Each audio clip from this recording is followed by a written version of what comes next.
एक टोकरी में रखे कुल फलों का 3/8 भाग खराब है, तो बताएं कि टोकरी में अच्छे तथा खराब फलों का अनुपात क्या है। देखिए गौर कीजिए, कुल फलों का 3/8 भाग खराब है, कुल फलों का 3/8 भाग खराब है, ये आपका लिखा हुआ है।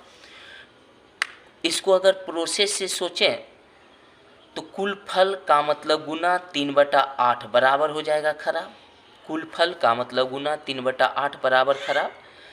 अगर इसको और सोचें तो कुल फल बटा खराब बराबर हो जाएगा 8/3, यानी कुल फल का रेशियो 8 और खराब 3। अगर हम अच्छा का रेशियो लिखना चाहें इसी में, तो कुल फल 8 है, उसमें से खराब 3 है, तो 8 में से 3 घटा देंगे, अच्छा का रेशियो 5 और खराब का रेशियो कितना हो जाएगा 3, यानी कि रेशियो हो जाएगा 5:3। इसी को अगर दूसरे तरीका से सोचें तो दूसरे तरीका से सोचेंगे तो देखिए क्या होगा। दूसरे तरीका पर पकड़ बनाएंगे, आपका समय का मदद मिलेगा एग्जाम में। कराए दिए गए अनुपात में जिसमें का से या में लगा रहे उसका रेशियो हर वाला होगा, दूसरे का अंश वाला। समझिए, कुल फलों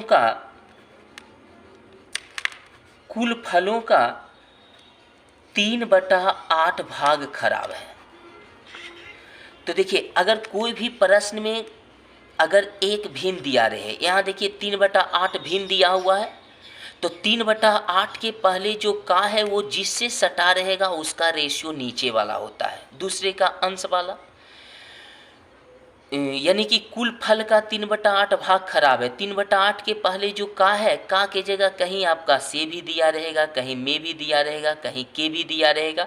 ये आपका 70 से 80% क्वेश्चन में हर चैप्टर में काम देगा। तो 3/8 के पहले का कुल फल में लगा है, तो जिसमें का से में उसका रेशियो नीचे वाला होगा, यानी कुल फल 8, तो खराब का रेशियो हो जाएगा 3। अगर अच्छा का रेशियो लिखना चाहें तो 8 में से 3 गया 5 अच्छा का रेशियो होगा। तो अच्छा और खराब का रेशियो पूछ रहा है ना, अच्छा तथा खराब का रेशियो पूछ रहा है, तो अच्छा होगा 5, खराब 3, रेशियो हो जाएगा 5:3।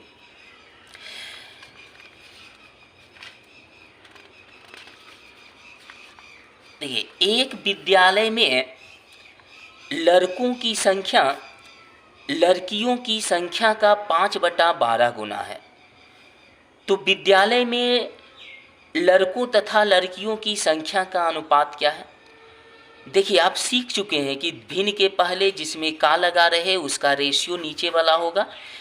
एक विद्यालय में लड़का की संख्या लड़कियों की संख्या का 5/12 के पहले का लड़की की संख्या में का लगा है, तो लड़की 12 तो लड़का कितना होगा 5। आपसे लड़का और लड़की की संख्या का अनुपात पूछ रहे हैं, तो यही हो जाएगा 5:12। जिसमें का से में उसका रेशियो नीचे वाला होगा, ये ध्यान रखना है।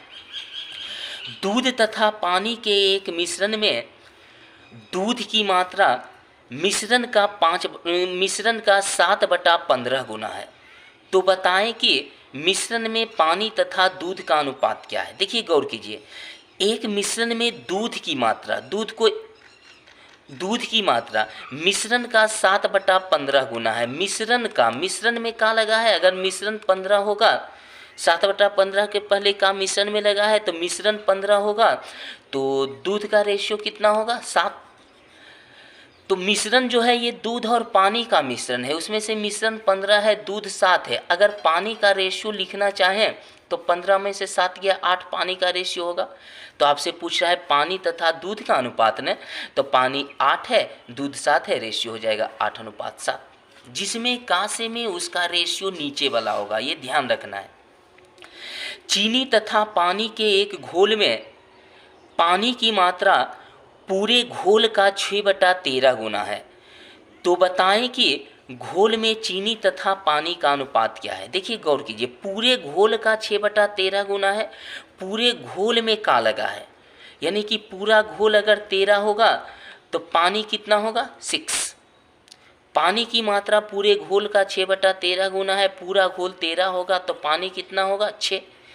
अगर चीनी का रेशियो लिखना चाहें तो 13 में से 6 गया 7 हो जाएगा चीनी, आपसे पूछा है चीनी और पानी का अनुपात, तो चीनी 7 है, पानी 6 है, आंसर हो जाएगा 7:6। जिसमें कासे में उसका रेशियो नीचे वाला होगा, ये ध्यान रखेंगे।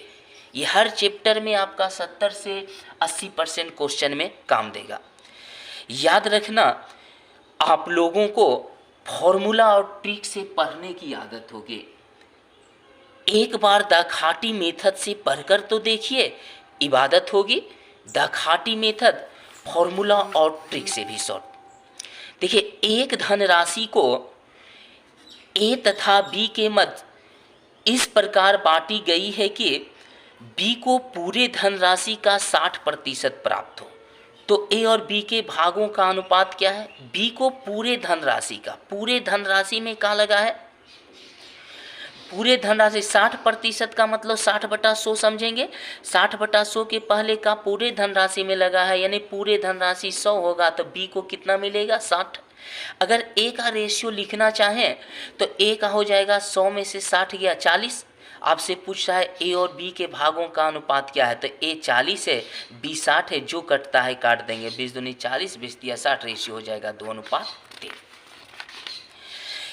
एक कलम का विक्रय मूल्य क्रय मूल्य का 125% है, तो बताएं कि क्रय मूल्य और विक्रय मूल्य का अनुपात क्या है। देखिए, 125% को सोच सकते हैं 125/100। इसको काटने का मन है तो काट सकते हैं 25 चौका 100, 25 पचे 25 से। देखिए, 5/4 के पहले जो का है वो क्रय मूल्य में लगा है, तो अगर क्रय मूल्य और विक्रय मूल्य का रेशियो लिखना चाहे, क्रय मूल्य को सीपी कॉस्ट प्राइस लिखे, विक्रय मूल्य को एसपी सेलिंग प्राइस लिखे, तो 125% का मतलब 5/4। 5/4 के पहले का क्रय मूल्य में लगा है, तो क्रय मूल्य 4 तो विक्रय मूल्य 5, तो आपका आंसर हो जाएगा 4:5। क्रय मूल्य और विक्रय मूल्य का अनुपात 4:5। देखिए, एक धनराशि को ए तथा बी के मध्य इस प्रकार बांटा गया है कि ए को पूरे धनराशि का 0.125 गुना प्राप्त होता है। 0.125 का मतलब हुआ 125 बटा डेसिमल के बदले 1 होता है, और डेसिमल के बाद 3 अंक, तो 3 जीरो दे देंगे। डेसिमल के बाद जितना अंक उतना जीरो पड़ता है। इसके ऊपर नीचे अगर कटता है काट देंगे, तो 125 से 1008 बार में कटेगा, तो 1/8। अब देखिए गौर कीजिए, इसका मतलब 1/8 हुआ। 1/8 के पहले का जो लगा है पूरे धनराशि में लगा है, यानी कि पूरे धनराशि, ये समझाने के लिए लिखते हैं, इतना लिखने का जरूरत नहीं है। पूरे धनराशि में का लगा है, पूरा धनराशि 8 होगा, तो ए को कितना मिलेगा? 1, क्योंकि ए को पूरे धनराशि का इतना गुना प्राप्त होता है, इतना के पहले का पूरे धनराशि में लगा है, तो पूरे धनराशि 8, तो ए को मिलेगा 7। अगर बी का रेशियो लिखना चाहें तो 8 में से 1 गया 7 बी का रेशियो होगा। आपसे पूछ रहा है ए तथा बी के भागों का अनुपात क्या है, तो ए 1 है, बी 7 है, जिसका नाम पहले आएगा उसका रेशियो पहले देंगे, तो यानी कि आपका आंसर हो जाएगा 1:। एक कलम का क्रय मूल्य विक्रय मूल्य का 3.4/7 है, तो बताएं कि क्रय मूल्य तथा विक्रय मूल्य का अनुपात क्या है। देखिए, 3.4/7 का मतलब सतिया 21 4 25/7। देखिए, 25/7 के पहले का विक्रय मूल्य में लगा हुआ है, तो सीपी और एसपी के बीच रेशियो लिखना चाहें तो विक्रय मूल्य में का लगा है, तो विक्रय मूल्य 7, तो क्रय मूल्य 25, आंसर हो जाएगा 25:7। देखिए, एक धनराशि को ए, बी तथा सी में इस प्रकार बांटा गया है कि बी का भाग ए तथा सी के कुल भाग का 7/20 गुना है, तो बी अनुपात ए प्लस सी बराबर हुआ। देखिए, 7/20 के पहले का ए तथा सी के कुल भाग, ए तथा सी का मतलब ए और सी को एक साथ लिया गया है, ए तथा सी के कुल भाग में क्या लगा है।